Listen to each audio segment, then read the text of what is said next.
Bonjour et bienvenue dans ce 31e Techno-Goûter. Hier, Amélie vous a montré comment l'ordinateur peut contrôler Timio. Aujourd'hui, nous allons voir comment Timio peut influencer le sprite. Comme d'habitude, nous allons commencer par la résolution du défi d'hier. Amélie vous avait montré un exemple avec la touche d'espace. Moi, je propose d'utiliser la flèche du haut pour faire avancer Timio. Donc, quand on utilise la flèche du haut, tous les moteurs vont à la vitesse 100, ça veut dire vers l'avant. On met les lumières en allumant du vert seulement, donc Timio va venir en vert. C'est ce qui se passe si j'appuie sur la flèche du haut de mon clavier. Timio passe en vert et commence à avancer. On répète la même chose pour la flèche du bas qui va faire reculer Timio en rouge.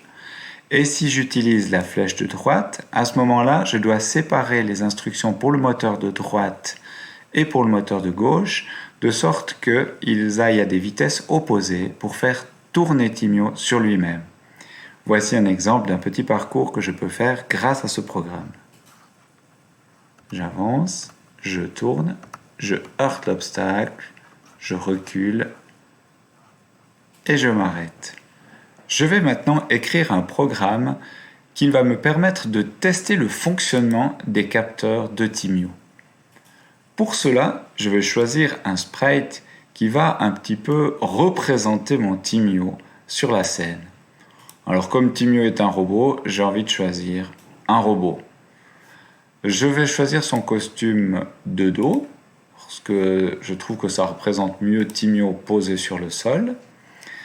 Et maintenant, je vais dire que ça, c'est l'avant du robot avec les capteurs avant, ça, c'est les capteurs gauche, droite et arrière.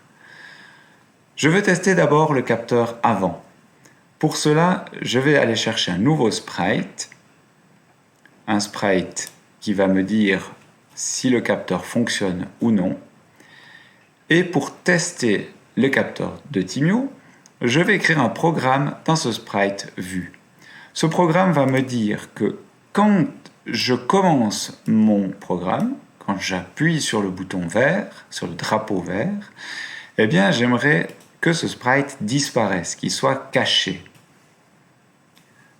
Évidemment que plus tard, je vais vouloir le montrer, donc je prépare déjà l'instruction. À quel moment je vais le montrer? Eh bien, je vais le montrer au moment où Timio détecte un obstacle devant.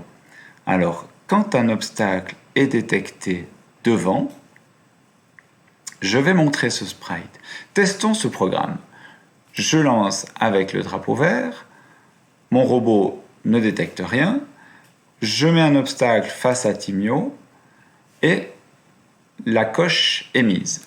Donc Timio a bien détecté l'obstacle. Maintenant, si j'enlève l'obstacle, la coche reste. Pour faire disparaître, le seul moyen, c'est de cliquer à nouveau sur le drapeau vert. Ce programme est vraiment fait juste pour tester si les capteurs fonctionnent. Votre défi pour demain, c'est de compléter le tableau avec tous les capteurs possibles de Timio. Vous pouvez tester les capteurs avant, gauche, droite, arrière et peut-être d'autres aussi. Je vous laisse essayer de forcer votre créativité. Voilà, c'est déjà tout pour aujourd'hui. Amusez-vous bien avec ce que nous avons appris. Portez-vous bien et à bientôt!